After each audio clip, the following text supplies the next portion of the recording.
Salut, c'est Trado. Je vous propose aujourd'hui la mise à jour de l'analyse technique des indices, des grands indices et du pétrole en données hebdomadaires et mensuelles. Comme d'habitude, les précautions d'usage qui sont les suivantes. Il ne s'agit que d'une analyse technique, il ne s'agit pas d'un conseil, il ne s'agit pas non plus de l'opinion de CMC Markets, mais uniquement celle de Tradosaur Trading.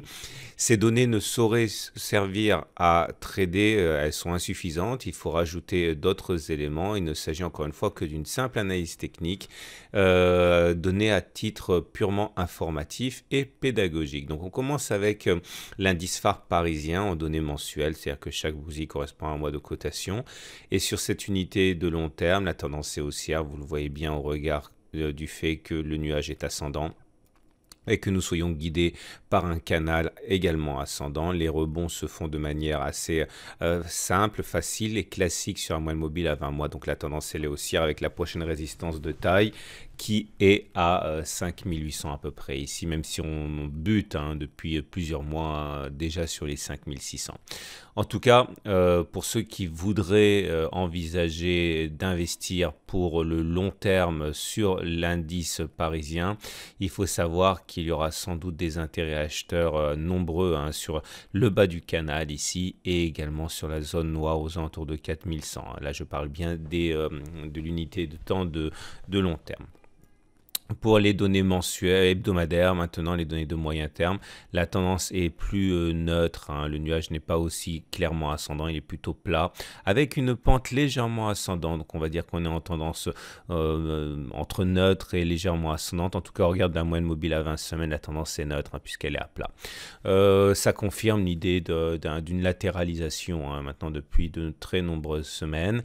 Ceux qui seraient intéressés par l'investissement de moyen terme sur l'indice parisien doivent savoir qu'ils trouveront sans doute des intérêts acheteurs de la part d'autres investisseurs au contact de cette zone ici des 4900-5000, zones sur laquelle on a rebondi de très nombreuses fois, et également sur le canal, sur l'oblique rouge ici.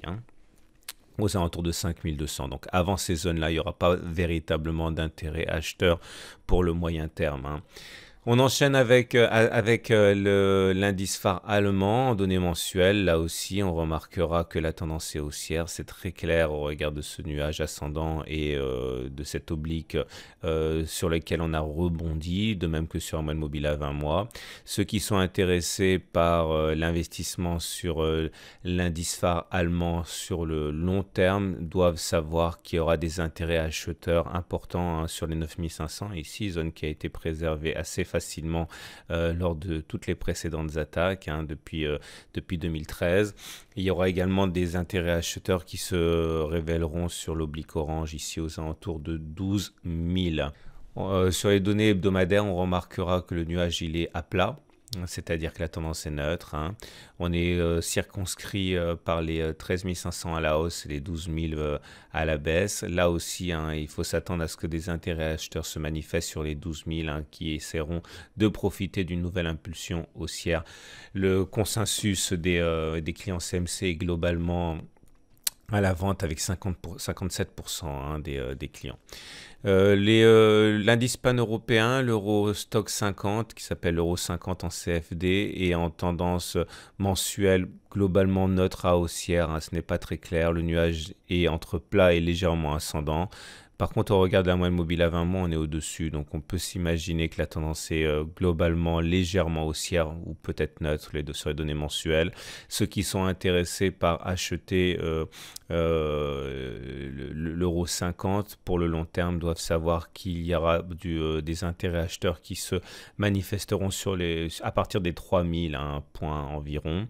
Et également sur l'oblique rouge ici aux alentours de 3200. Mais avant cela, à mon avis, il n'y aura pas beaucoup d'investisseurs qui rentreront sur le long terme sur l'euro 50.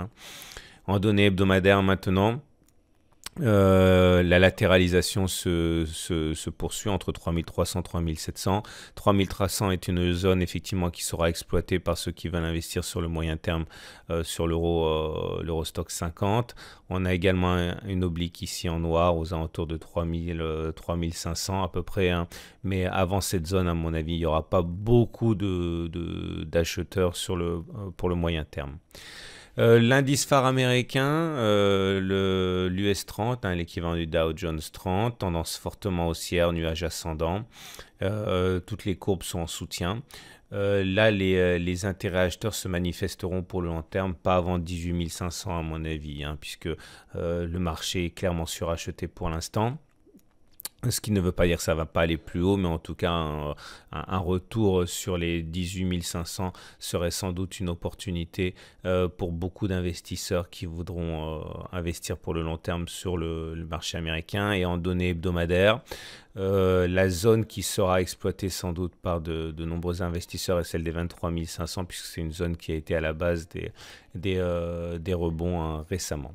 La tendance pour le marché américain en données hebdomadaires est légèrement haussière, hein, puisque le nuage est toujours légèrement croissant.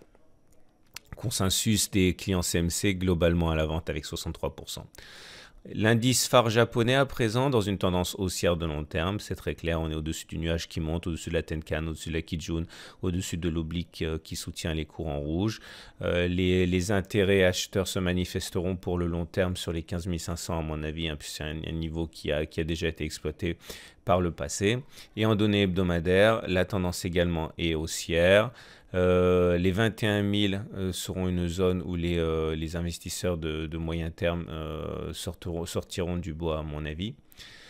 Et on termine avec le pétrole qui en données mensuelles est en tendance neutre, on est dans le nuage. Attention à l'attaque baissière qui devrait sans doute apparaître aux alentours des 90-100 $, hein, si on y va. Et en données hebdomadaires, par contre, la tendance est haussière. On se rapproche d'un niveau de swing trading qui sera sans doute exploité par de nombreux investisseurs aux alentours de 70 $ ici, hein, qui correspond à l'oblique rouge, à la Kijun. Donc, il faut s'attendre à ce qu'un rebond puisse apparaître sur cette zone-là. Voilà ce qu'on pouvait dire pour les grands indices et le pétrole. Je vous souhaite une très bonne semaine et je vous dis à la semaine prochaine pour la mise à jour.